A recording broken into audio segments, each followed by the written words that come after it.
Assalamualaikum warahmatullahi wabarakatuh. Saya Bang Jo. Untuk video kali ini saya akan sharing atau berbagi sedikit pengetahuan saya tentang programming. Uh, saya akan membuat aplikasi sederhana, yaitu sistem akademik untuk perguruan tinggi. Nah, untuk kali ini saya menggunakan Visual Code Studio. Yang saya rasa sudah sangat familiar ya buat teman-teman, baik profesional ataupun teman-teman yang baru belajar.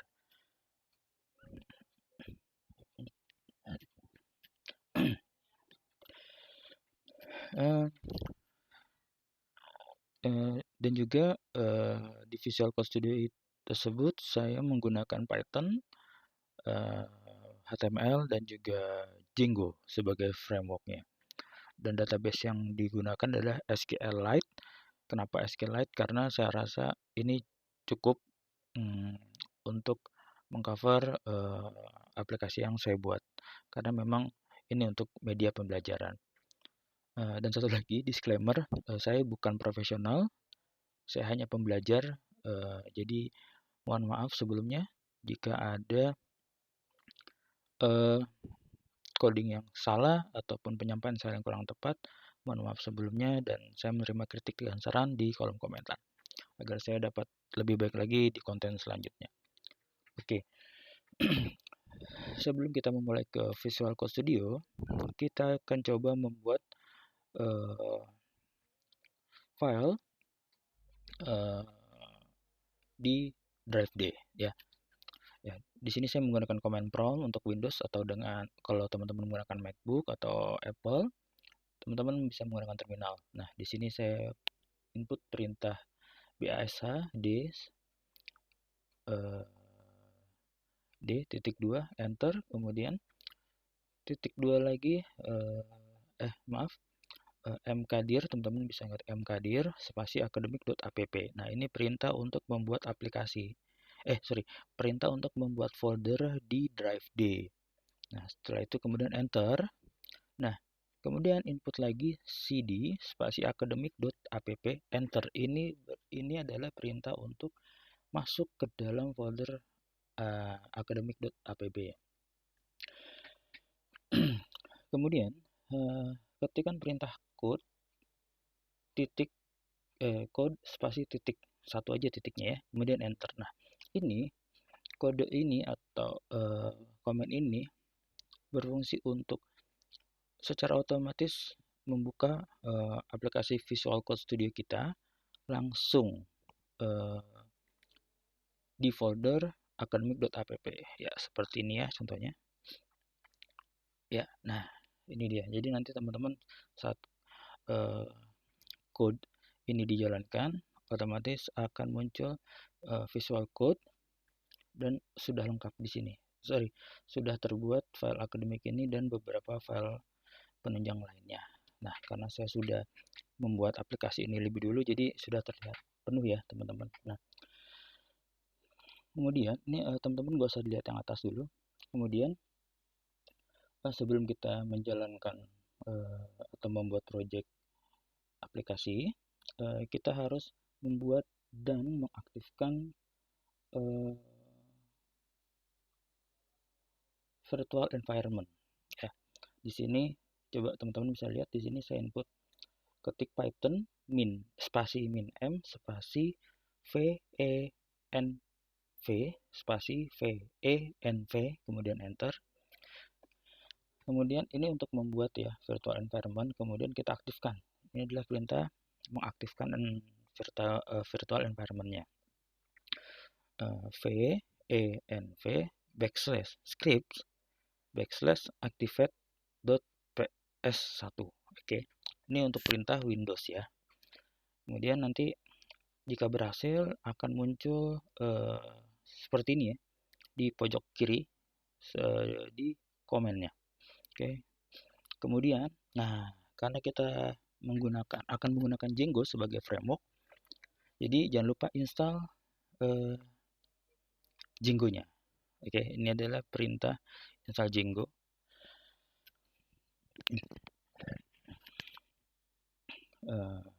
Perintah Django pip spasi install spasi Django.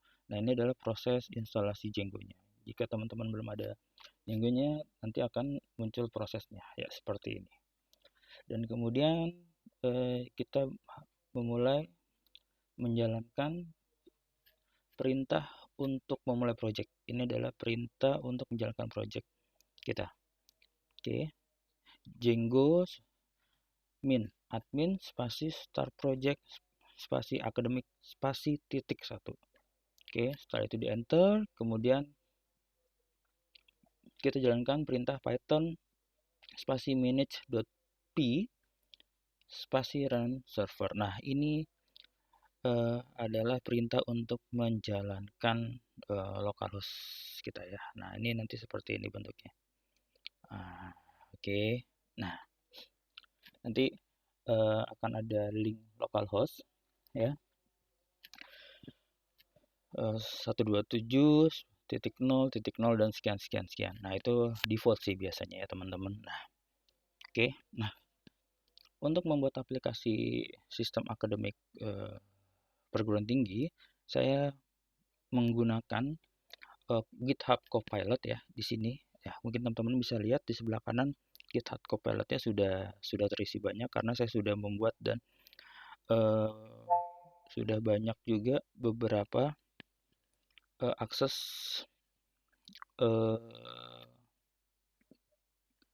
beberapa komen untuk melakukan perubahan.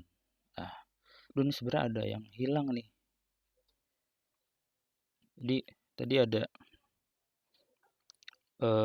nah, tadinya tuh ini adalah default ya, default IP. Nah, saya minta dirubah jadi ada perubahan IP. Oke. Nah, ini adalah perubahan IP-nya dari pihak dari Django-nya. Oke. Nah, kemudian untuk memulai membuat aplikasi yang tadi saya sebutkan, saya masukkan komen seperti ini di prompt di bawah ya, teman-teman.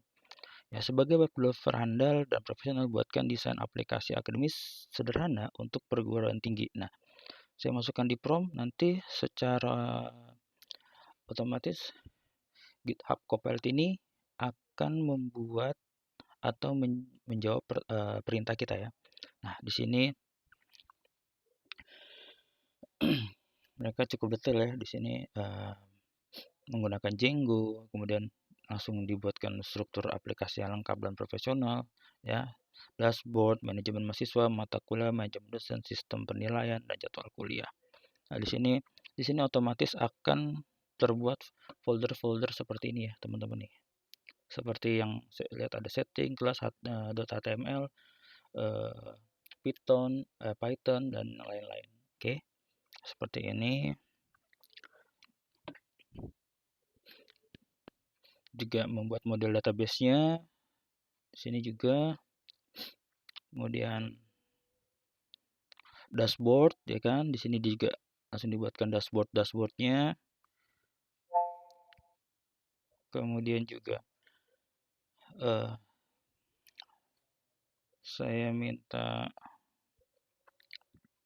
saya juga ada beberapa edit tentang fitur.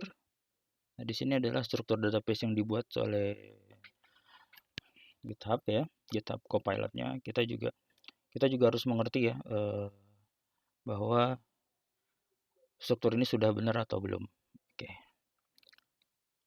Nah, di sini tadi saya sempat error karena tidak bisa membuka halaman mahasiswa. Saya cukup masukkan form ini di dalam text box di bawah. Nanti mereka akan lakukan analisa dan lakukan perbaikan. Nah, di sini kita harus perhatikan sekalipun ini AI, kita juga harus memperhatikan code-code yang dibuat oleh AI apakah sudah sesuai atau belum, dan juga agar kita juga mengerti maksud dari code-code yang dibuat oleh AI. Oke. Nah, sekarang di sini sudah banyak sekali yang saya tadi coba buat ya teman-teman, dan juga perbaikan-perbaikan dan evaluasi baik dari saya ataupun dari AI-nya sendiri. Karena tidak selalu dari AI itu sesuai apa yang kita harapkan. Terkadang ada code-code yang memang harus kita sesuaikan. Ya, oke. Sekarang kita akan coba ya kemana? Ke web yang sudah web yang sudah saya buat. Oke, kita akan coba akses ke webnya. Oke, ini adalah webnya. Nah, ini adalah tampilan dari aplikasi yang tadi saya sudah buat. Oke, di sini ada dashboardnya. Dashboardnya sudah di sini ada informasi total mahasiswa yang aktif berapa, total dosen berapa, total mata kuliah dan kelas yang aktif. Di sini juga ada mahasiswa list mahasiswa-mahasiswa yang baru. Nah, oke, di sini juga ada informasi kelas apa aja yang sedang aktif ya. Di sini kita akan coba login ya, teman-teman. Kita akan coba login sebagai mahasiswa. Oke. Nah, di sini saya sudah punya NIM dari mahasiswa.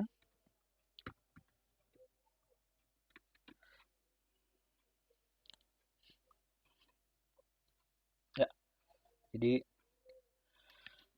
setiap login memiliki dashboardnya masing-masing. Jadi jadi akan sangat kecil kemungkinan setiap user atau jenis user dapat melihat yang tidak seharusnya dilihat. Oke. Nah, saya akan coba logout. Ya. Kita akan kembali ke dashboard utama. Ya. Kemudian kita login, kita coba ya ke tampilan administrator. Nah, ini adalah tampilan administrator atau super user untuk Django-nya ya. Di sini berfungsi untuk melakukan maintenance atau penambahan data, baik data mahasiswa ataupun dosen, serta mata kuliah, penilaian, dan lain-lain. Nanti kita lihat ya.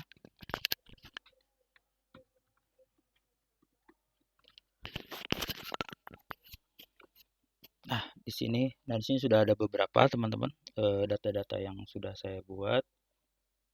Di mana adalah contoh dummy. Yang tadi saya pakai adalah nama Rizai dan Devanka Purnomo. Di sini kemudian ada dosen Ahmad Daniel Sembiring. Ya, di sini ada fakultas ini dan ini gitu ya. Ya, sebenarnya masih banyak kekurangan dari sistem yang saya buat ini. Semoga kedepannya bisa lebih baik lagi.